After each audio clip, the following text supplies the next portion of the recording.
Presentati a Palazzo Balbi a Venezia i nuovi direttori generali della sanità che hanno firmato con il presidente Alberto Stefani un patto per le priorità dei prossimi anni. Sentiamo nel servizio di Giovanni Salvatori le prime parole nella nuova carica per i DG veronesi Pietro Girardi all'ULSS 9 e Paolo Petralia all'azienda ospedaliera universitaria integrata di Verona. I direttori generali della sanità targata Stefani come sindaci con cui stipulare un patto in 10 punti per mettere al centro la persona, lo sviluppo della medicina territoriale e la riduzione delle liste d'attesa.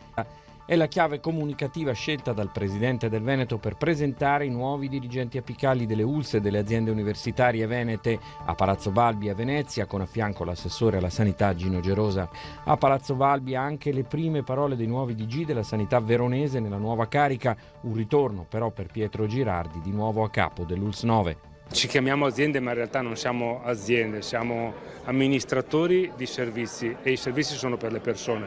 Il contatto che abbiamo sempre avuto, devo dire, anche con le persone è importantissimo, ancora prima di quello che è l'erogazione della prestazione, quindi la soddisfazione del bisogno. La persona è unica per i problemi che ha e di salute, ma non sono solo quelli, e quindi è importante che andiamo incontro a tutte quante le esigenze, lo facciamo personalmente anche. Noi cercheremo di sviluppare e potenziare quella grande eccellenza che già l'azienda ospedaliera universitaria integrata di Verona è e rappresenta.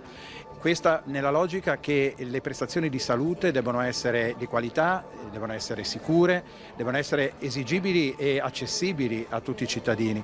E questo noi continueremo a farlo con i nostri professionisti che sono davvero eccellenti e che devono essere però aiutati a poter esercitare al meglio la loro costruzione di salute, come dicevamo.